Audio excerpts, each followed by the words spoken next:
that are prisons. It's what we consider prisons.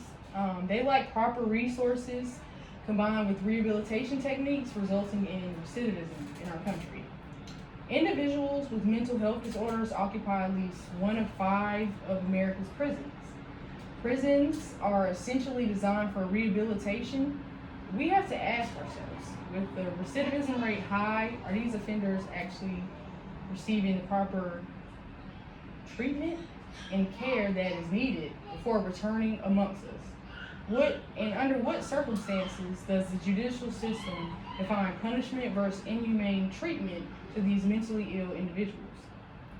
Being a part of the millennial generation, you are a person who is at greater risk of developing mental illness and potentially going to prison due to systematic oppression.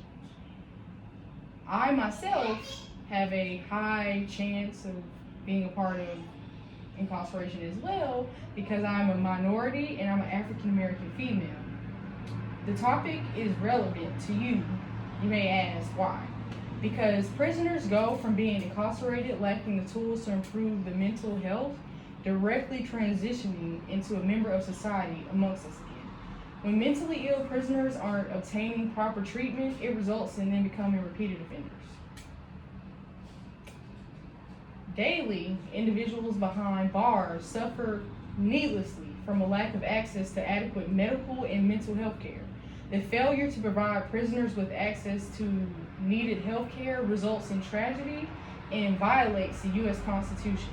Individuals with untreated mental health conditions are at higher risk for correctional rehabilitation treatment failure and future recidivism on release from prison.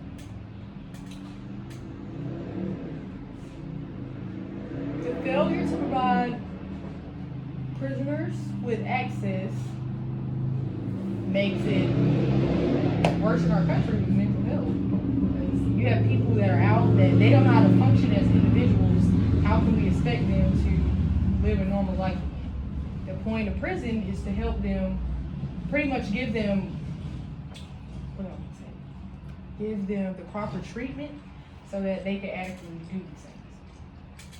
Adequate resources and medical professionals are given to support mentally ill offenders in the transition of rehabilitation treatment success.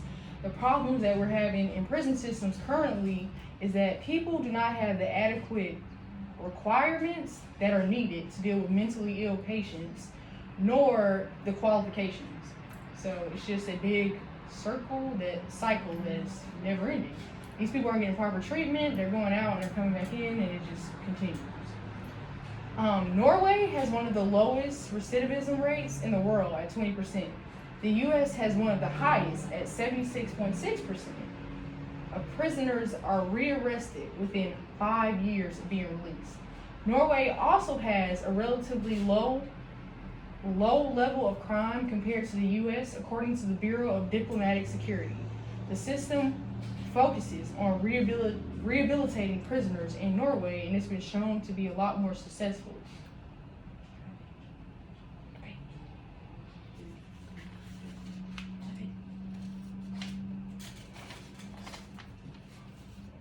The U.S. Department of Justice should provide guidance about the need to accommodate prisoners with disabilities. Specifically, it should clarify its commitment to enforce and state the following or similar administrative structures and activities may exist in ensuring appropriate accommodations to mentally ill patients. Congress should also fund a P&A program for the representation of individuals with disabilities housed in correctional settings. P&A agencies have a mandate to protect the disabilities rights of individuals with disabilities in constitutional settings, including but not limited to the mandate to investigate allegations of abuse and neglect. P&As are provided substantial and increasing levels of representation for inmates with disabilities housed in a variety of correctional settings. So next, I just want to show you a graph of the percentage of jail and prison inmates with serious mental health illness from 1840 to currently the early 2000s.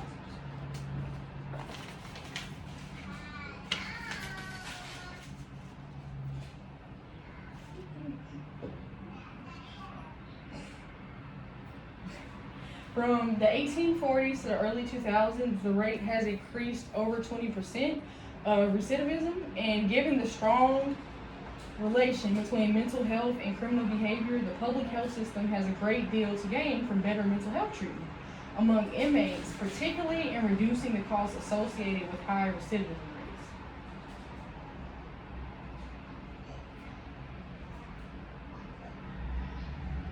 A way that you can yourself become involved with making a difference is by helping or contributing to the Avid Prison Project.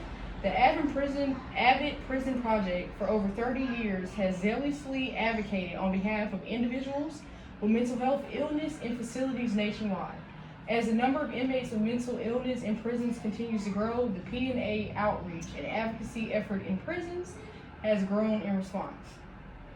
Voters can vote for congressmen and representatives of their state that promote advocacy for mentally ill inmates.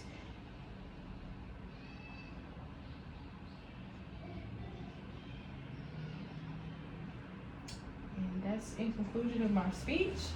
And also, I would like to let you know that the daily individuals behind bars suffer needlessly from a lack of access to adequate medical and mental health care. The failure to provide prisoners with access to the needed health care results in tragedy and violates the U.S. Constitution.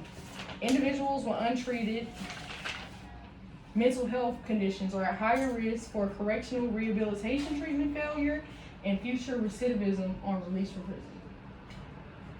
And there's one more thing that I want you to remember, is that the overwhelming majority of people behind bars will someday be released.